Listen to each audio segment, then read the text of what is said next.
নমস্কার, আপনারা দেখছেন এনকে টিভি বাংলার ডিজিটাল পেজ আর আপনাদের সঙ্গে আমি সৈকত। আপনারা জানেন যে 26,000 শিক্ষক শিক্ষিকা এবং শিক্ষাকর্মীর চাকরি বাতিল হয়েছে সুপ্রিম কোর্টের রায়।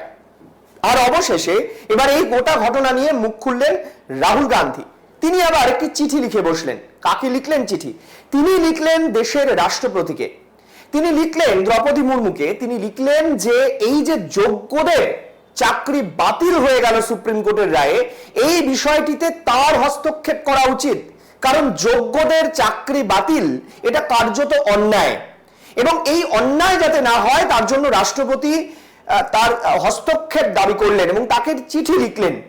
এখন প্রসঙ্গ হচ্ছে যে রাহুল গান্ধী বাংলার বিষয়ে খুব কম কোনো বিষয়ে তিনি কখনো চিঠি লেখেন বা এই বিষয়ে মন্তব্য করেন, কিন্তু রাহুল গান্ধীর এই চিঠি, রাষ্ট্রপতিকে লেখা চিঠিতে পরিষ্কার বোঝা যাচ্ছে যে বাংলায় এই এসএসসিতে 26,000 চাকরি বাতিল ইস্যু বাংলার বাইরেও একটা বড় আকার তার কিন্তু প্রভাব রয়েছে, এবং যেটা দিল্লির দরবার পর্যন্ত হয়তো পৌঁছেছে, যে কারণে রাহুল গান্ধী পর্যন্ত বাংলার এই ইস্যুতে রাষ্ট্রপতিকে চিঠি লিখে বলছেন যে তার হস্তক্ষেপ করা উচিত। ইতিমধ্যে এই গোটা বিষয় নিয়ে প্রতিক্রিয়া জানিয়েছে তৃণমূল কংগ্রেসও।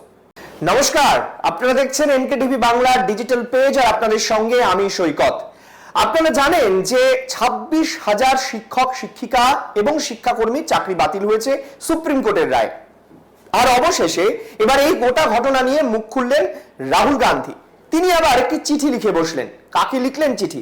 তিনি লিখলেন দেশের রাষ্ট্রপতিকে, তিনি লিখলেন দ্রৌপদী মুর্মুকে। তিনি লিখলেন যে এই যে যোগ্যদের চাকরি বাতিল হয়ে গেল সুপ্রিম কোর্টের রায়ে, এই বিষয়টিতে তার হস্তক্ষেপ করা উচিত, কারণ যোগ্যদের চাকরি বাতিল এটা কার্যত অন্যায়, এবং এই অন্যায় যাতে না হয় তার জন্য রাষ্ট্রপতি তার হস্তক্ষেপ দাবি করলেন এবং তাকে চিঠি লিখলেন।